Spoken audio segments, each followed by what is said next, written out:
Assalamualaikum warahmatullahi wabarakatuh. Alhamdulillahirabbil alamin wa bihi nasta'in wa ala umuri dunya waddin. Asyhadu an la ilaha illallah wahdahu la syarikalah wa asyhadu anna Muhammadan abduhu wa rasuluhu alladzi la nabiyya ba'da. Perkenalkan, nama saya Jerry Irawan. Saya mahasiswa dari Institut Agama Islam Darul Ulum Hasan Kisaran, Fakultas Syariah, semester 6, Prodi Hukum Ekonomi Syariah, yang saat ini akan menjelaskan atau akan membacakan hasil ujian akhir semester genap pada mata kuliah penyusunan kontrak bisnis syariah. Langsung saja, soal nomor 1, yaitu jelaskan yang Anda pahami tentang konsep al-wa'du, al-ahdu, dan al-aqdu, serta konsep akad tabaruk dan akad tijarah.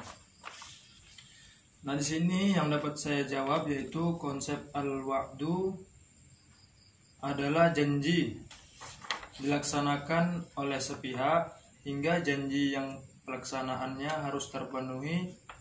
Ada beberapa subjek yang menggunakan al-wa'du dalam Al-Quran, yaitu Allah, para nabi, setan, dan manusia.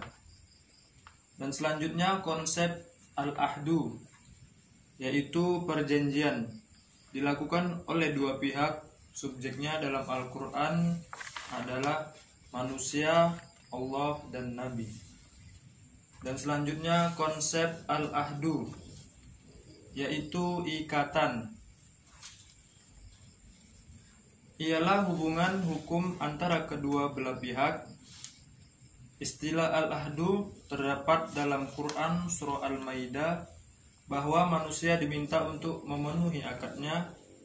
Jumhur ulama memberikan definisi akad sebagai pertalian antara ijab dan qabul yang dibenarkan oleh syarak yang menimbulkan akibat hukum terhadap objeknya. Singkatnya, ketiga kata itu berbeda pengertian dan penggunaannya.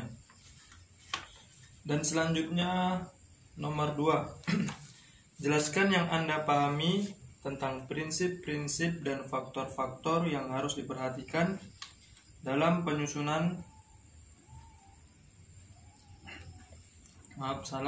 Nomor 2 yaitu jelaskan yang Anda pahami tentang subjek dan objek dalam kontrak, syarat sahnya kontrak, unsur-unsur kontrak, dan hal-hal yang membatalkan kontrak. Dan di sini yang dapat saya jawab yaitu subjek dan objek dalam kontrak ialah para pihak yang bertindak dalam membuat kontrak, dan objeknya ialah isi perjanjian dari para pihak. Selanjutnya syarat sahnya kontrak. Yang pertama yaitu kecakapan para pihak. Kedua, kesepakatan antara para pihak. Ketiga, adanya suatu hal atau objek tertentu. Nah, selanjutnya unsur-unsur kontrak. Yang pertama yaitu unsur esensiasi. Yang kedua unsur naturalia. Dan yang ketiga unsur eksidentalia. Dan selanjutnya hal-hal yang membatalkan kontrak. Yang pertama, jangka waktu berlakunya kontrak berakhir. Dan yang kedua, pembuat kontrak meninggal dunia.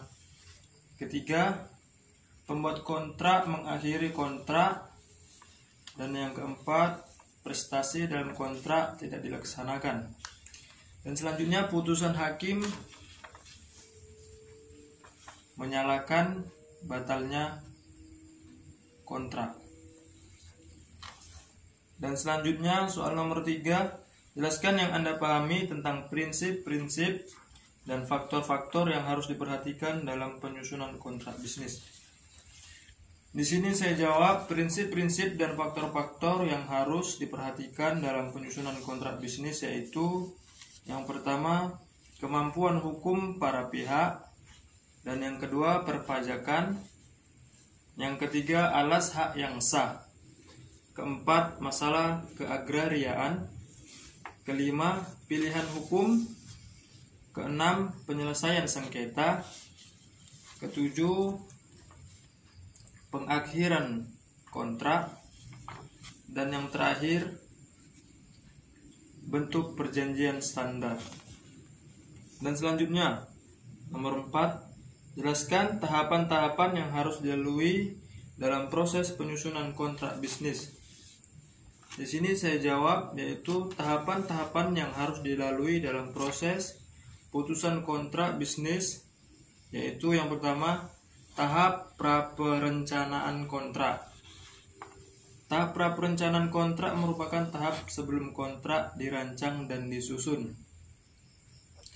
Dan yang kedua, tahap penyusunan atau perencanaan kontrak. Tahap kedua dalam membuat kontrak adalah tahap perencanaan kontrak yang memerlukan ketelitian dan kejelian para pihak maupun notaris. Yang ketiga, tahap pasca penyusunan atau perancangan kontrak.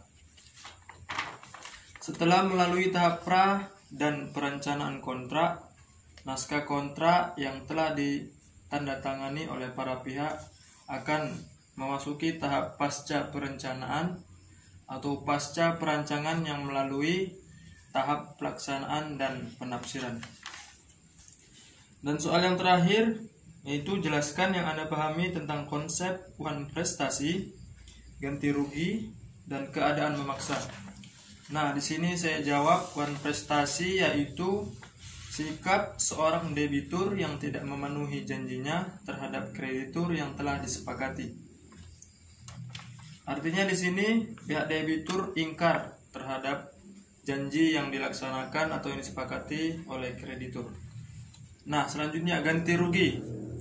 Bentuk ganti rugi yang dibebankan kepada debitur yang tidak memenuhi isi perjanjian yang telah dibuat.